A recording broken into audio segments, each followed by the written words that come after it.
naraye ndira ubwo first lady yambwiraga ko his excellency azambara ishati na hanze. Sindababarira Kagame n'inkotanyi zose.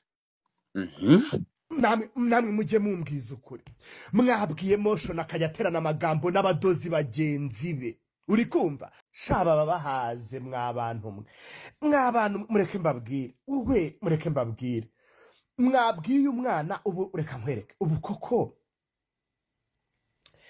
perezida sibyo arajya kudiringa na Kongo ajye kugirana ibibazo na he havuze hababirigi n'umudozi ubu koko mu by'ukuri namwe mujye mumbwiza ukuri mwabwiye motion akayaterana amagambo n'abadozi bagenzi be uri kumva mu by'ukuri koko buriya mureke mbabwire mwabantu mwe buriya njyewe ubu ndabizi muraje muvuge ngo nakoze live ntaribi pe ntaribi nzajya kwisobanura ndabizi ntihagire n'umuntu nzanaho ibintu by'intuze by'inka yarembye ngo jihadi ngo yakoze live buretse akariho karavugwa uri kumva mubwire motion ajye kudiringa n'abadozi bagenzi be sheri perezida ari kudiringa n'ababirigi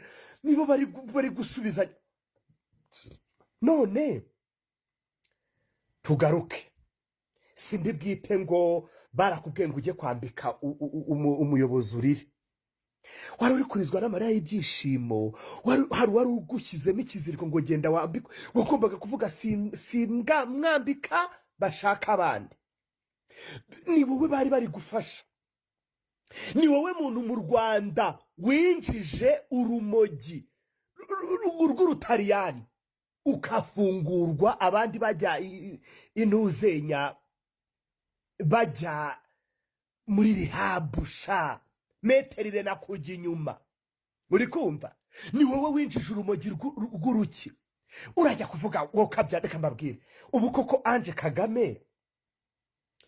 Kagame ubu koko tubwizanye ukuri yakohereza abasirikare ngo bagusake wari ufite urumogi rw'urutariyani uretse n'ibyo niba ufite imbunda si bo bagusaka wasakwa n'inzego zibishinzwe urumogi shahu wakana we urumogi shahu wowe ubu nirwo rwakwiyajije mu mutwe mosho n'urumogi shape we peti mva rero nkubwire wakana we umva rero nkubwire umusore urenzwe arenza nyina akaguru nakuze nanga Kagame n'inkotanyi zose bro.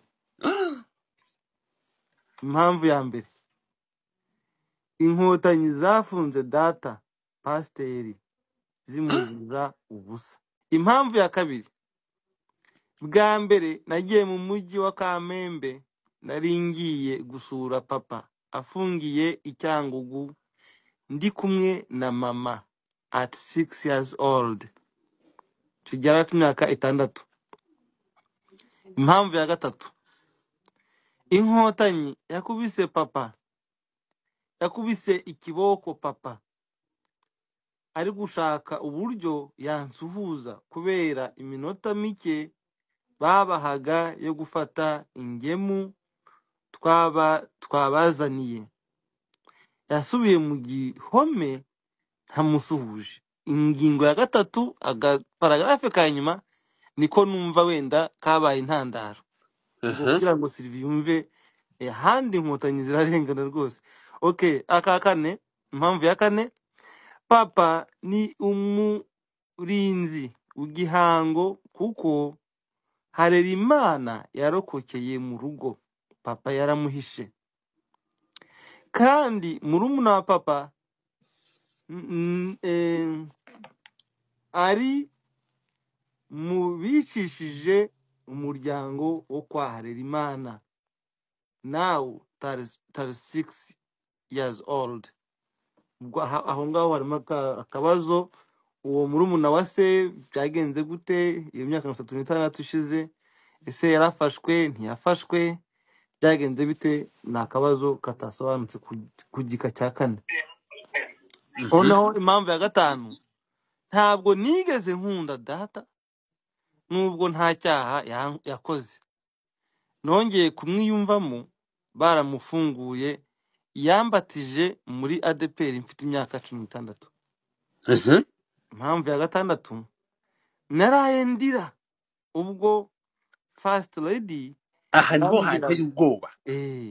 Yaraye arira arizwa n'ibyishimo niki ako se kandi yanga, urumva. Ahubwo ndibaza First Lady iyo bahuzaga amaso nta na kanunu yabonaga. komeza. Naraye ndira ubwo First Lady yambwiraga ko His Excellency azambara ishati na hanze. Guilty pleasure. Yaraye arira ku myaka ye 28 ubwo twabara sinzi ubwo hari mu bihe mwaka, ubwo rwose ni nko komeza. none impamvu ya karindwi ariyo twakwita nk'umusozo, sindababarira Kagame.